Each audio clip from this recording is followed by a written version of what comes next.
સાથે મારી વાણીની શરૂઆત કરું છું કેમ કે સાજન વહાલ ગાઈએ જહાન હોય સુજાન આધા દુહા પૂરા કર્યા કરે વખાણ સાહેબ કે સામે એવો સમજનો ડાયરો હોય શબ્દનો ઘા થાય અને ઝીલાઈ જાય કે આંખથી આંખ સાહિત્યનો રસ પીવાથી એની મજા કઈ જય જય જય વરા કમટનર હરબલી વામન પરશુરામ રઘુવીર કૃષ્ણ કીર્તિ જગપાવ બુદ્ધ કલંકી વ્યાસ ઋતુ હરિહંસ મન્વંતર યજ્ઞ ઋષભ હેગ્રીવ ધ્રુવ વંદે ધન્વંતર દત્ત કપિલ દેવ બદ્રીપતિ સંસાદી કરુણા કરો 24 રૂપ લીલા રચે રવિદાસ દુનિયાની માનતા આખા બ્રહ્માંડ બાપના કાર્ય ખાતરના 24 અવતાર થયા 5250 ચોમાસા ગણપલિયા થઈ ગયા તો હાલની તારીખે સાહેબ કૃષ્ણનું નામ હૈયાની મહેલ પર તો રોમ રોમ બેઠું થઈ જાય છે પણ બધાએ કહે છે કે 24 અવતાર થયા આપણે યાદ હોય તો ક્યાં તો કે એક રામ અને એક કૃષ્ણ તો આવું કેમ અવતાર 24 થયા બધાય સત્કાર્ય માટે કરવા થયા અધર્મની વ્યાપ ડામવા માટે ધર્મની સ્થાપના કરવા માટે થયા તો બે યાદ કેમ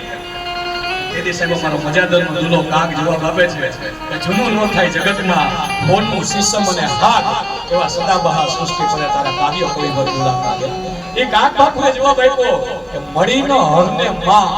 તેથી પરમેશ્વર જેવો પશુ થયા આ જાહોઈ જસોદા તણો ઈ તો કાન કહેવાનો કાગે કચ્છ અવતાર મચ્છ અવતાર વરા અવતાર બાપુ આ એકેમાં ભગવાનને માં નથી મળી તો રામ ને કૃષ્ણ બે અવતાર એવા છે કે માખીલમાના બાપને સાહેબ માં મળી સેમ કોનું કરનાર એટલે એમાં અખિલ બ્રહ્માના બાપને સાહેબ માં મળી અને અમારા કવિ તો યા લગી કે મોઢે બોલું માં ત્યાં તો મને હાચે નાનો પણ સાંભળે પછી આ મોટો પોતાની મજા એ તો મને કડવી લાગે અખિલ બ્રહ્માનો બાપ નજરું ચડતો કરતો નીકળો પણ એને સાહેબ કઈ પ્રેમની અપેક્ષા છે કઈ કેમ થયું કે આ જિંદગીની મહેલમાં આવતાની મહેલમાં મારે કઈ કરવું છે તો શું કરું સાહેબ માનો પ્રેમ પામવા માટે અખિલ બ્રહ્માનો બાપ અને જશોદાના સાહેબ એમ કે ઘરની મહેલમાં આવ્યો હે માં મને તારો દીકરો બનાવ્યા બાપુએ કૃષ્ણ જન્મની વાત કરી પણ માનો પ્રેમ કેવો હોય બાપુ 11 વર્ષને 52 દિવસની અવતાર લીલા પૂરી થાય અક્રૂરજીનો રથ હોય બરોબર સાહેબ નીકળી ગયો હોય અક્રૂરજીનો રથ નીકળી ગયો હોય અને કાર્યો ઠાકર એમ કહે કે જશોદાના ઘરની મહેલમાં નંદના ઘરની મહેલમાં આમ તેમ માતા મારતો કોઈ બેઠો ન હોય આજ માને એમ કીધું છે કે હે માં થોડીક વાર બે તો કે મારા તારા ખોળા નીકળી રમવું છે શું માનો પ્રેમ હોય છે માના ખોળાની મહેલ પર બેઠો અને એટલું કીધું માં હવે હું બપોરમાંથી વિદાય લઉં છું મારું અવતાર કાર્ય હવે બાળકૃષ્ણ રૂપેનું પૂરું થયું છે આ બધાઈને તો કીધું પાછું આવીશ પણ માં તારી પાસે હું ખોટું બોલી નથી આજ માતાને કહું છું કે એકવાર ગોકુળ મૂકીને જાવ આજ પછી આ ગોકુળના ઝાડવા જોવા માટે હું પાછો આવ્યો અને આંખમાંથી દળ આવડાની ધારું થઈ જાય એ માની અને દીકરાની સાથે કોઈ ચારે ચાર આંખો ભેગી થઈ ગઈ એનાથી માએ એટલું જ કીધું કે સાંભળ કાના આઈતી લગી કોઈ દી તારી પાસે કઈ મારી કરી પણ તોફાની હતો થોડોક નટખટ હતો ને એટલે જ્યારે અહીંથી વિદાય થઈ જાને તો કોઈ દી તારી હગીમાં રહી હગીમાં યશોદાને કોઈ દી એમ ન કહેતો કે જશોદાએ મને ખાંડણીએ બાંધ્યો છે મને રાહડીએ માર્યો છે મને લાકડીઓ દેખાય છે એ ખાડા એક વાત એટલી કજે કાલ પછી કોઈ તારી માને મારી રાવ ન કરતો સહજ નહીં અને એટલું બોલ્યા ને તો દળ આવડાની સાહેબ ચાલુ રામ કહી જાય ને શરીરમાંથી કોઈ સાહેબ ચેતન થઈ જાય વાર્તા પૂરી થઈ જાય અખિલ બ્રહ્માનો બાપ આવ્યો ઠાકરજી સાહેબ ગોકળ ઉપર લઈ ગયો ને પછી વાર્તા પૂરી થઈ ગઈ કૃષ્ણનું ચરિત્ર રહ્યું ને આપણને એમ કઈ નટખટ હતો આવો હતો ગોપીઓના કપડા ચોરી ગયો આવો સાહેબ ભાગવતનું બાપુજી પાન બનાવતા હોય એટલા દુઃખ જોયા ને પણ છતાંય દુઃખની માલમાં કેમ હસીને રહેવું ને અખિલ બ્રહ્માનો બાપ મોઢામાંથી દૂધના ફોરા સાહેબ જેમ કોઈ નથી ગયા પૂરતા માસી આવી જન્મતા વેત સાહેબ મા બાપ જેલમાં 11 વર્ષ 52 દિવસના થાય મામા બે માં કેતા સાહેબ મોહાળ એ મામા માથે જેની સાહેબ કરવત વાગ્યું હોય તેવી સાહેબ અખિલ બ્રહ્માના બાપના અંદર ભેદ નથી નહીં મારા મામા માથે તલવારું હાકું એથી આગળ સાહેબ એક પછી એક સુખ જો બાપુ તમે શ્રીમંતક મણીની તો વાત ઉતારી છે હા તો ઈ આજે વાત નથી કરવી પણ એકવાર સાહેબ શ્રીમંતક મણીની વાત તમે જોઈ જો જે યાદવોને બાપુ વાત કરશે તમે આખી વાત સાંભળજો. શ્રીમદ મણીનો ભાગવતનો પ્રસંગ. જે યાદવોને જરાસંઘના ત્રાસથી બચાવવા માટે 17 વખત 14 વર્ષ સંગમ બજાવ્યા. ઈ દ્વારકામાં એક દિવસે શ્રીમદ મણીની ચોરી થઈ. તેથી યાદવોની આખી નાઈટ ભેગી થઈ. કોણ હોય ચોર? તો કે કોણ હોય? નાનપણથી નડખટે એવા છે. નાનપણથી ચોરી જેના લોહીમાં આવી કાનનો હોય. બીજું કોણ હોય સાહેબ? અખિરબંધના બાપ દ્વારકાધીશને આખી નાઈટ થઈ સાહેબ. નાઈટ બારો કર્યો હતો. મણી રે જાદવ કેરો એ લઈ ગયો રીછડો. તેથી તારી નાઈટ રીપો તો તને નાઈટ બારો કલંક કુડા નાખ્યા. હજી તમે અમૃત પીધા કે કડવા ઝેર તો જન્મીને જાદવ તોડમાં કેવા કાક બાપના છે નિત્યક શબ્દો. દ્રૌપદીના ચિહ્ન રણની વાત આવે તોય બોલે. એક વાતો એમ કહે ને બાપુ અને અતિશય બાપુ તમને વાંચું કે કૃષ્ણ મારો અતિશય પ્રિય પાત્ર છે. એને જેટલી વાર વાગોડી ને તેની અંતરથી નાભી દે કે પહોંચે જાય. કેમ કે દુઃખની મહેલમાં કઈ રીતના જીવી જાવ ને અખિરબંધનો બાપ છે. એક કડીની મહેલમાં કઈ અખિરબંધનો બાપ છે કેવો કે સાવ સુવાળો નથી આરાધ્યો યા ભારતે ગાયો રે. સાવ સુવાળો નથી આરાધ્યો યા ભારતે ગાયો રે. તેગધારી ત્રિશુલધારી મારો ચક્રધારી વાસુદેવ ધીંગાણાના ધૂપ કીધા છે. ગીતાના પાઠ કીધા છે. ધીંગાણાના ધૂપ લીધા છે. ગીતાના પાઠ કીધા છે. એ પણ મારી વિચાર કરો બાપુ. આપણે ઘણી વાર વચ્ચે અત્યારની રિયલ વાત કરું કે સન્માનનો દોર હતો અને ત્યારબાદ તમારે કૃષ્ણ જન્મોત્સવ કરવો એટલે અહીંથી વક્તા તરીકે અમને ખબર હોય કે માહોલ બાંધવાના કરવું કેટલું અઘરું પડે આપણે. તો વિચાર તો કરો. એક બાજુ 11 અક્ષરની સેના, એક બાજુ 9 અક્ષરની સેના, તલવારની તાલીઓ પડે, હાથની ઈડ રાખ્યું, ઘોડાની હણ રાખ્યું અને સાહેબ આવી બાકાજી કે બોલે અડપડે જીન માજી ચોકટ જાત સી ઘટ ટોક ટોક ફટ જાત બો એ ફરાફા એ હટ જાત ને કે કાયા હજા કદત શીશ પડતે કબન ધડ ધડત મેચ ફચવાય તો આવી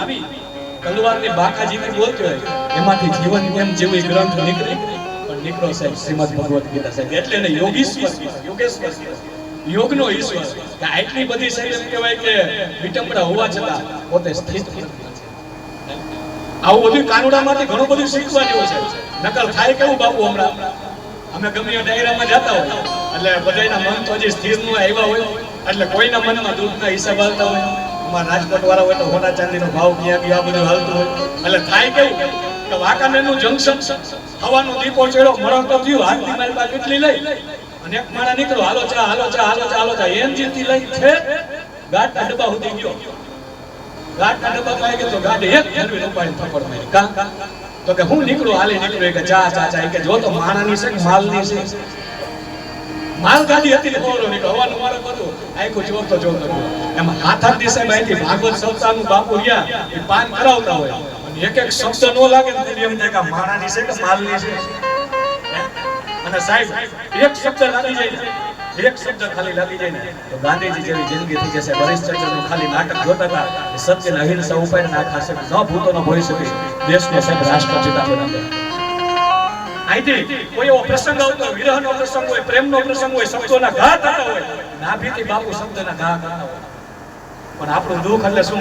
બે બાપુ એક સમજણો હોય છતાંય દાન ના મળે અને કાંઈ ન ખબર પડે છતાંય મોટા ગુણાવે ને તેથી સાહેબ બહુ વેદના થાય બહુ વેદના થાય. અને આ વેદના અમારા કવિ કાક બાપુને થાય. આ વેદના કવિ કાક બાપુ થઈને કદી એને લખ્યું કે અંગે પેરીઓ ઢણીને આજ પગે બાંધા ઘૂઘરા અંગે પેરીઓ ઢણીને. હવે આ સમય નથી પણ વ્યાસના સવાય લોકો આવતા છે. નર હોય ને નર એમાંથી સાહેબ માથે ઓઢણી પહેરી જાય નાકમાં નથણીઓ પહેરી લે પોતાના નરમાંથી નારી બનાવી નાખે પોતાનું ચરિત્ર ભૂલી જાય અને સાહેબ એમ કહેવાય કે પોતે પટની મારીમાં રમતા હોય છતાંય સામેથી દાગ ન મળે ને તેથી સાહેબ એને દુઃખ બહુ થાય. એટલે અમારા કવિ કાક બાપુ લખે ગંગે પહેરી ઓઢણીને આજ પગે બાંધા ઘૂઘરા હેજી અમે નર નારી બનીને કોઈ મારે જોનારા કોઈ નો મેળા રે હેજી અમે નિસરણી બનીને દુનિયામાં ઉભા રે ચડનારા કોઈ નો બાબુ જ્ઞાનની વાત કરી તો ઘણી થાય, પણ યંગ જનરેશન છે, થોડીક એવી વાત ચાલે. થોડાક દુઆ છે મેલમાં શિવ અને શક્તિને દાદા કૃષ્ણને યાદ કરી ત્યારબાદ એકાદી નાનકડી વાત કરી કે પછી લક્ષ્મણ બાપાને સાંભળવા છે, આપણે દામજીભાઈને સાંભળવા છે. નદી કાંઠામાં હોય તો રૂડી લાગે એટલા માટે થોડું થોડું સાંભળીએ. પણ નીલકંઠ મહાદેવનું આંગણું છે એ દાદા શિવને થોડાક શિવ શક્તિને દુઆ છે મેલમાં યાદ કરી, માં અંબે માને યાદ કરી, દ્વારકાધીશ કાળિયા ઠાકરને યાદ કરીએ, થોડાક શિવ શક્તિને છેલ્લી મેલમાં યાદ કરીએ. ત્યારે શૈલ શુંગ સમ વિશાલ જટાજૂટ ચંદ્રભા શૈલ શુંગ સમ વિશાલ જટાજૂટ ચંદ્રભા ચંદ્રકી તરુણ બાલ વિમલ જાલ રાચે રોશન કૈલાલ લાલ ચંદન કી ગોર બાલ કુમકુમ સિંદૂર ગુલાલ ધરતી યુગલ સાજે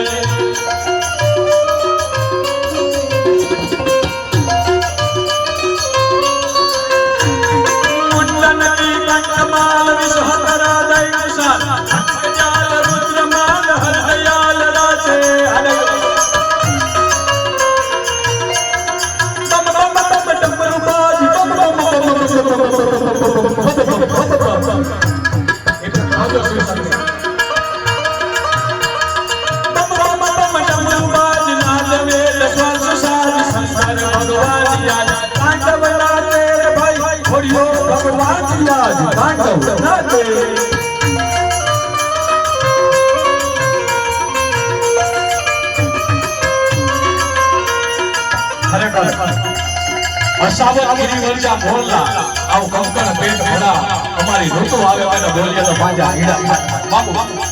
બધે પ્રોગ્રામ કરે છે આજ મોટું મહાન પ્રજાપતિનું આંગણું અને બાપુ સામે બેઠા જાય કહું તૂટે ન બોલી દે તો સાહેબ અમારું વાઈ ભર્યું ની વિદ્યા આજ તો મોજના ટોળા જોડે એટલા માટે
એવી વેળા બનેલી દક્ષ પ્રજાપતિ પોતે સાહેબ અહમિમાન અને એ સમયની મહેલપા દાદા મહાદેવ ભગવાન શંકર એમના જમાઈ થાય, પણ એ સમય એમને એક સ્થાન દેવામાં આવે. કોઈ બી યજ્ઞ હોય, કોઈ બી વસ્તુ હોય એમાં એમને સ્થાન દેવામાં આવે. પણ આની એ દક્ષ પ્રજાપતિને ઈર્ષ્યા થઈ, પોતાના ઘરે સાહેબ હવનનું આયોજન કર્યું. દાદા શંકરને કે પોતાની દીકરી સતી સાહેબ કરતા પાર્વતી કોઈને આમંત્રણ આપ્યું અને બાપના ઘરે પ્રસંગ છે એટલે દીકરીને સાહેબ ઉમંગ માઈ અને તેથી દાદા શંકર એટલું કીધું કે ભલે હવન હોય, ભલે ઉમંગ હોય, પણ વાયક વિના કે આમંત્રણ વિના ક્યાંય જવાય નહીં. તેથી સાહેબ સતી એટલું કીધું કે બાપના ઘરે કોઈ આમંત્રણની રાહ ન હોય. સતી હકીકત છે, ગુરુની યાદ અને એક સાહેબ બાપની કોઈ જવા માટે આમંત્રણની રાહ ન જોવાની. અને શિવજીએ કીધું કદાચ તમારે જવું હોય તો હેત પ્રેમથી જાવ, પણ હું નહીં આવું. બરોબર સાહેબ સતી આવ્યા, એટલે સતી કેને કહેવાય બરોબર. દક્ષ પ્રજાપતિના ઘરે આવે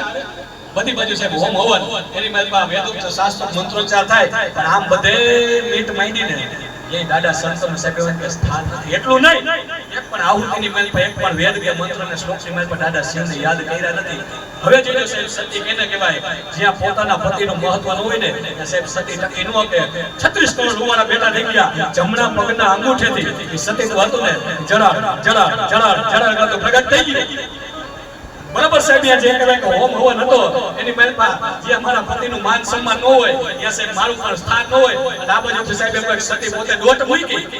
પણ ત્યાં તો એમ કહે કે ભગવાન શંકરનું ત્રીજું નેત્ર રહ્યું એમ કહે કે ડગમગું અમે ખુલી ગયું હાથની મહેલ પર ડમનું રહ્યું ડમડમ દિમાગ ડમડમ દિમાગ ડમડમ દિમાગ માથાની મહેલ પરથી ગંગાજી લે મોકળા થઈ ગયા ચંદ્રનો બીજ રહે છે સત્તાવ મૈદાન વિચાર મૈદાન હવે શું કરું તેથી દાદા શંકરે સાહેબ શિવ તાંડવ કર્યું અને પોતે એ સતી લે છે હોમાઈ ગયા ભગવાન શંકર આવે દક્ષ પ્રજાપતિના ઘરે આવી અને માતાનું જે અડધું બળેલું શરીર હતું એને ખંભે નાખી અને ઉસ્તાદથી દાદો શિવ તાંડવ કરતો પણ કેમ કરતો